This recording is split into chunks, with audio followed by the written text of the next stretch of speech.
Couple DPs या फिर relationship flex. मैं पर्सनली ये कहूंगा कि जो लोग ज्यादातर ये करते हैं उनकी आधी आइडेंटिटी, उनकी जो पूरा का पूरा एक्सिस्टेंस है वो उनके पार्टनर पे बहुत ज्यादा डिपेंड करता है। क्योंकि देखो साफ सीधी सी बात है, तुम्हें भी पता है इसमें लव का कोई लेना देना है नहीं, और लड़कों में तो ज्यादातर यही होता है कि देख रहा है तेरे भाई ने किसको पटा लिया। इस केस में ज्यादातर आपको ट्रॉफी पार्टनर वाले मिलेंगे। ट्रॉफी पार्टनर माने लड़का होगा 2 आउट ऑफ 10 तो लड़की होगी फुल ऑन 10 आउट ऑफ 10 या फिर वाइस वर्सा। तो इस चक्कर में इनकी पूरी की पूरी feed including DP everything is full of their relationship. इसका बहुत कॉमन एग्जांपल इंडियंस हैं जो बाहर पढ़ने चले जाते हैं या फिर काम करने चले जाते हैं और वहाँ पे किसी गोरा गोरी को पटा लेते हैं, फिर इनकी पूरी आईडी डीपी सभी उस चीज पे चलती है।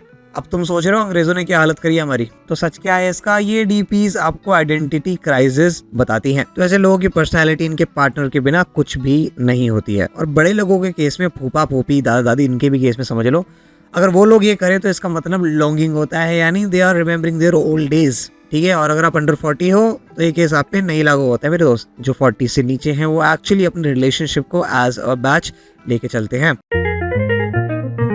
Childhood and younger day photos. अगर तुम 27 साल के घोड़े बने बैठे हो और अभी भी वो तुम 10-15 साल पुरानी इंडिया गेट वाली फोटो डाल रहे हो तो इसका कोई सेंस बनता नहीं है। तो ये सबसे ज्यादा टेंडेंसी उन लोगों की होती है जो पास्ट में अभी भी बैठे हुए हैं। अब इसके भी काफी ज्यादा रीजंस हो सकते हैं कि क्या पता तुम्हारी लाइफ में काफी तकलीफ आ रखी हैं जिसे तुम पुराने टाइम को याद कर रहे हो, पर ज्यादातर केसों में ऐसे लोग एडल्टिंग से घबराते हैं और तभी वो पुरानी डीपीज लगा लेते हैं। इट्स ऑल साइकोलॉजिकली, मैं कुछ नहीं बोल रहा, रिसर्च पेपर है। ये बिहेवियर तुम्हें आंटी में ज्यादातर मिलेगा और थोड़े बहुत अंकलों में मिल जाएगा जहाँ पे पुरानी स्टूडियो वाली जो फोटोज चलती थी वो डालते हैं। तो बेसिकली इनकी जिंदगी अभी इतनी कुछ बढ़िया चल नहीं रही है, तो एक तरह का कोपिंग मैकेनिज्म है।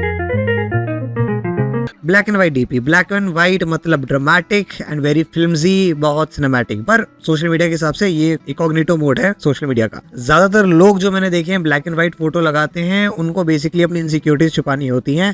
दैट में इंक्लूड पैची स्किन, पिंपल्स या फिर जो भी कोई इनके फेस पे होती हैं। और जिनकी डार्क स्किन होती है वो भी ज्यादातर ये चीज करते हैं। मैंने स्पेशली काफी लड़कियों को देखा है जिनकी डस्की स्किन होती है तो फिर वो ना ब्लैक एंड व्हाइट फिल्टर लगा देती हैं, तो it actually hides their true color or their true skin color. So yeah, it's an incognito mode for social media. तो ब्लैक एंड व्हाइट करके तुमको किसी का रंग बेसिकली नहीं पता लगेगा। इसके अलावा अगर कोई और ब्लैक एंड व्हाइट डीपी लगा रहा है तो that represents seriousness and dramatic nature.